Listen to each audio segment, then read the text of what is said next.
আসসালামু আলাইকুম। আজকে আমি দেখাবো রমজানের পুরো এক মাসের জন্য আদা রসুন সংরক্ষণ কিভাবে রাখবেন। তো সেটাই দেখাবো। এখানে দেখতেই পাচ্ছেন আমি আদা নিয়ে নিয়েছি কিছু পরিমাণ। তো এগুলো হচ্ছে আমি ভালোভাবে ছিলে নিব, ছিলে রেডি করে নিব। তারপরে হচ্ছে আপনাদেরকে আমি দেখাবো কিভাবে কি করতে হবে, কিভাবে সংরক্ষণ করবেন পুরো এক মাসের জন্য, ওইটাই দেখাবো। এখানে আদা নিয়ে নিয়েছি, তারপরে হচ্ছে এখানে রসুন, কিছু পরিমাণ রসুন নিয়ে নিয়েছি। আপনারা আপনাদের পরিমাণ মতো নেবেন, যতটুকু লাগবে ওটুকুই নেবেন। আমি আমার পরিমাণ মতো নিয়েছি, পরে কিন্তু লাগলে আবারও করে নিব এই সিস্টেমটা। তো এখানে যে পরিমাণ মতো আমি রসুন নিয়ে নিয়েছি দেখতে পাচ্ছেন। আমি হচ্ছে রসুনের খোসাগুলো ছিলে পরিষ্কার করে নিব একেবারে। তো হচ্ছে আমি পরিষ্কার করে নিয়েছি দেখতে পাচ্ছেন। এখানে আদা আর রসুন, আদাটাকে ছিলে সুন্দর করে আমি টুকরো টুকরো করে নিয়েছি, আর রসুনকে আমি কোষ হিসাবে একেবারে শিলফাটায় একেবারে ছেঁচে কোষগুলো চামড়াগুলো ফেলে হচ্ছে ফ্রেশ করে নিয়েছি। তো দুইটাই আমি ছিলে পরিষ্কার করে নিয়েছি ব্লেন্ডার করার মতো। আমি হচ্ছে ব্লেন্ডার করে নিব।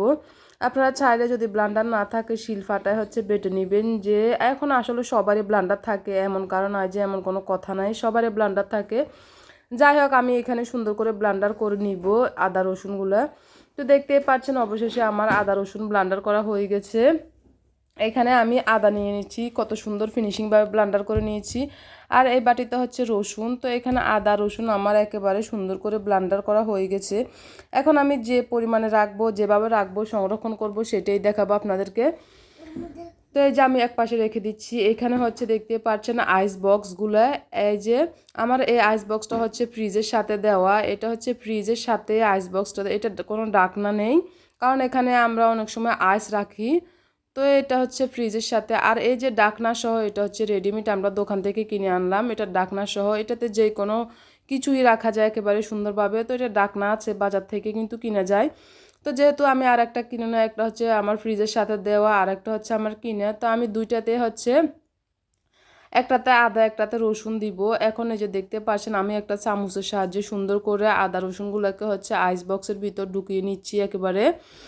তো আমি পুরাটাই একসাথে নিয়ে তারপর হচ্ছে সুন্দর করে ফিনিশিং করে নিব। দেখতে পারবেন কত সুন্দর করে ফিনিশিংটা করতেছি।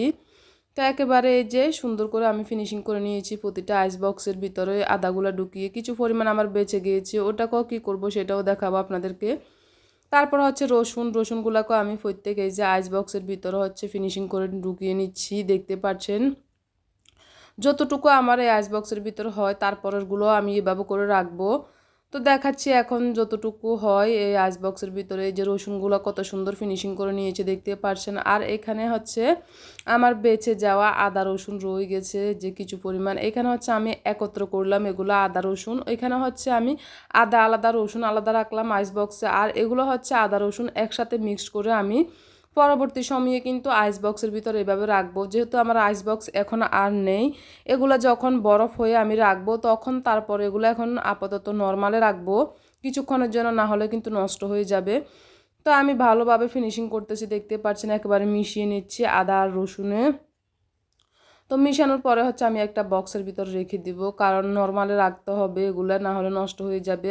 আর আমি কিন্তু এই যে আইস বক্সের ভিতর যে আদা রসুনগুলো ঢুকিয়েছি এগুলো বরফ হতে কিছুক্ষণ সময় লাগবে, সাথে সাথে কিন্তু হবে না, কমপক্ষে 6-7 ঘন্টা লাগবে বরফ হওয়ার জন্য। তো এগুলো আমি রেখে দিব। আর এখন হচ্ছে নর্মালে রাখার জন্য আমি একটা বক্স নিয়ে নিয়েছি, এগুলো আদা রসুন একসাথে মিক্সড করা যেগুলো, ওগুলো হচ্ছে এখন আমি এই বক্সের ভিতর সুন্দর করে রেখে দিব। এটা হচ্ছে নর্মালে রাখবো যাতে করে নষ্ট না হয়। ওগুলো বরফ হলে ওগুলো আমি যখন সংরক্ষণ করব তখন হচ্ছে এই আদা রসুন একসাথে হচ্ছে আমি একটা আইস বক্সের ভিতর এইভাবে ঢুকিয়ে আবারও বরফ বরফ হওয়ার জন্য রেখে দিব। যাই হোক, দেখতে পাচ্ছেন এখন আমি সুন্দর করে হচ্ছে এই যে বক্সের ভিতর ঢুকিয়ে নিচ্ছি নর্মালে রাখার জন্য এই বক্সটার ভিতর। এটাও কিন্তু আদা রসুন একসাথে মিক্সড করা, যে কোনো তরকারি যে কোনো সব কিছুর সাথে দেওয়া যায়। আর আলাদা আলাদা করতে চাইলে আলাদা আলাদাও করা যায়। আমি আসলে দুই রকমের রাখলাম, যেহেতু আমার যে সময় যেটা প্রয়োজন হয় ওই সময় ওইটাও আমি দিয়ে দিতে পারবো। তো দেখতে পাচ্ছেন আমি কিন্তু সব কিছু রেডি করে রাখলাম। আর এইগুলো হচ্ছে আমি ফ্রিজে রেখে দিব সুন্দরভাবে। একগুলো হচ্ছে নর্মালে রাখবো, আর একগুলো হচ্ছে আমি ডিপে রাখবো। এখন হচ্ছে আমি সবগুলোই ফ্রিজে রেখে দিব। এই দুইটা বক্স হচ্ছে ডিপে রাখবো আদা রসুনের আলাদা আলাদা। যে আইস বক্সের ভিতরে, যে আইস বক্সের ভিতরে হচ্ছে ঢাকনা আছে, এটা হচ্ছে আমরা এগুলা ডিপে রেখে দিব এখন এই দুইটাই। আর যে বাকি আদা রসুনের আমি যে ইয়েটা ছিল ওইটা হচ্ছে একসাথে মিক্সড করা, ওইটা আপাতত এখন নর্মালেই রাখবো। যখন এগুলো আমার বরফ হয়ে যায়, যখন সংরক্ষণ করব, তখন কিন্তু আমি এই যে আদা রসুনের পেস্টটা ঠিক এভাবেই রাখবো। তো দেখতেই পাচ্ছেন আমার প্রায় 6-7 ঘন্টা লেগে গেছে এগুলো বরফ হওয়ার জন্য। তো এগুলো এখন বরফ করলাম।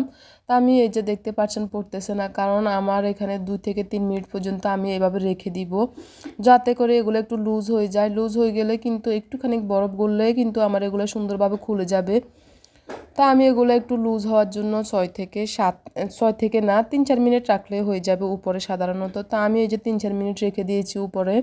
এখন হচ্ছে দেখতে পাচ্ছেন কতটা এই যে সুন্দরভাবে কিন্তু খুলে যাবে। আমি একটুখানি লুজ করে নিচ্ছি বক্সগুলো, তারপরে কিন্তু খুলে যাবে। আদা রসুন দুইটারই বক্সটা আমি একটু লুজ করে নিচ্ছি যাতে করে ওগুলো সুন্দরভাবে খোলে। এখন হচ্ছে আমি এই যে 2টা বক্স নিয়ে নিয়েছি আলাদা আলাদা, একটার ভিতর হচ্ছে রসুন আর একটার ভিতর হচ্ছে আদা রেখে দিব 2টা বক্সের ভিতর। তা আমি প্রথম বক্সের ভিতর হচ্ছে আদাটাই রাখবো। তা আদাটাকে আমি এই যে দেখতে পাচ্ছেন কত সুন্দর খুলে গেছে, যাতে করে আমরা লুজ করে নিয়েছি এজন্য সুন্দর করে সবগুলোই আদা খুলে গিয়েছে কত সুন্দর।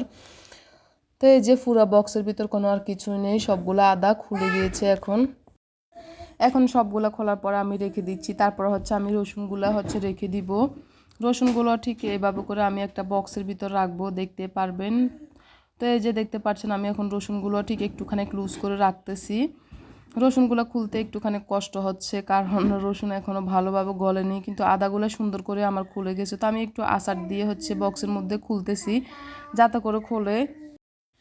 তো একটু কষ্ট হচ্ছে যে একটুখানি আমি সুন্দর করে মানে একটুখানি আচার দিয়ে খুলতেছি, তারপরেও কিন্তু সুন্দর করে খুলছে। আর এগুলো হচ্ছে আমি যেভাবে সংরক্ষণ করে রেখে দিব একেবারে পুরা রোজার মাসের জন্য, কিন্তু আপনারা বেশি করে এরকম করে রাখতে পারবেন, এখানে কোনো সমস্যা হবে না।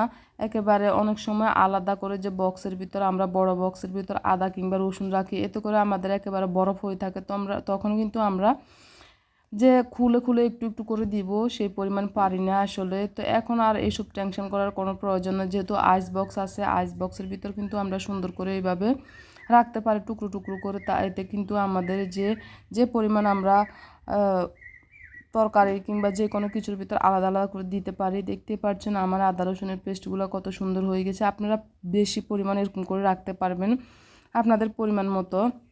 তা আমি এখানে কিছুটা রাখলাম, পরবর্তী কিন্তু লাগলে আবারও এরকম করে নিব। তা আপনারা পুরো মাসের জন্য একসাথে বেশি করে এরকম করে আশা করে রাখতে পারবেন আমি মনে করি একেবারে। তো যখন যেটা প্রয়োজন হবে এক টুকরো করে দিয়ে দিবেন, এতে করে এরকমই থাকবে একেবারে। তো আশা করি ভালো লাগলো এই টিপসটা আমার। সবাই ভালো থাকবেন।